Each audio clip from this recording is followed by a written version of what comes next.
Alright guys, we are back at the Everett Middle School tennis courts and I'm excited to be here. As some of you may know, I did have a recent knee injury. It was pretty minor, but it put me out for about 3 weeks. So today's day one of getting back to it and I am ready to go. We are here for another trick tip, and this one is going to be on the TreFlip or 360 flip depending on which generation you were born in. So let's jump into it and have some fun. The TreFlip, arguably the most iconic flip trick in all of skateboarding. It is by far and away my favorite flip trick, quite possibly even my favorite trick.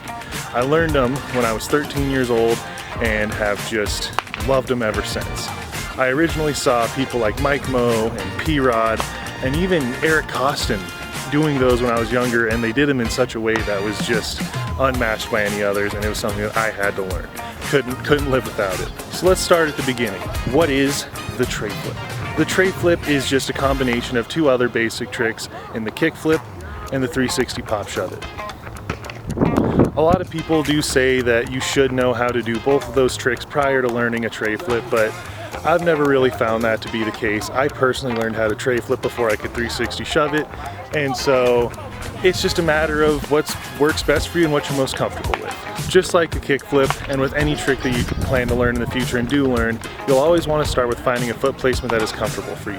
The foot placement that I have found to work best for me is I like to start with putting my front foot in the similar position as a kickflip, slightly angled, pretty far on the board, but this time much lower, a little closer to the middle.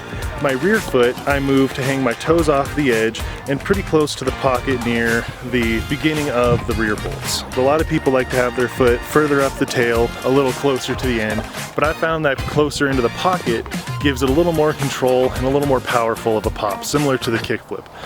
As well as hanging your toes off just enough so you can almost grip the edge of the board with your toes like a monkey allows you to get a really good control on the scoop. Speaking of scoop, let's go over a very important subject within the TreFlip. A lot of people will tell you that it's all in the scoop, and I do not agree to the fullest extent. While you do have to scoop it and there's a lot of power and a lot of requirement in the scoop, a lot of people make the mistake of only scooping. It's still something that you have to pop initially and then scoop. It's kind of like a dual motion of popping down, then scooping out. And with that combined motion, the TreFlip will work. You'll start by using your back foot to pop the board and immediately follow up with the scoop. As the board starts to rotate in the same motion, you will then use your front foot to flick. Then, you'll wait for the board to complete the rotation and you will use your front foot to catch the board and stop the rotation, replacing your back foot, regaining control, and then landing the trick.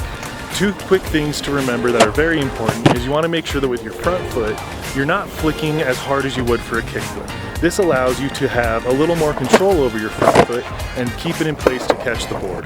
As well, it's better for the power of your scoop to come from your ankle more so than your leg. This one gives you more control, as well as it helps keep the board underneath you instead of possibly flying in front or behind you, as some of you may be struggling with. Like a kickflip, I feel like the main keys to a TreFlip is a faster pop, in this case maybe a faster pop and scoop, and that quick flip. It just gives you more control, and something to really try to do with this trick is just take the time to break it down in your mind, really understand it, and troubleshoot as you go. Pay attention to the moving parts, pay attention to what you may be doing right or wrong, and just improving on that until you find what's most comfortable. Alright guys, that's what I have on how to TreFlip. Definitely had a lot of fun with this one, but it was a little tough. The leg is not 100% yet, but we're getting there, and so I look forward to making the next ones. I really hope this was helpful for you and taught you anything that you needed to know, maybe help you find that last missing piece, and get out there and get to it. So yeah, thank you guys for watching. I really appreciate you stopping by, and the next few ideas are in the works. I'm super excited about them. Got plenty of trick tips in mind, and of course, you know, almost August, so Halloween videos right around the corner. Keep an eye out for that, and I hope you have a great rest of your day, and drink a nice cold beverage. Go do that. It's hot. Have a good one.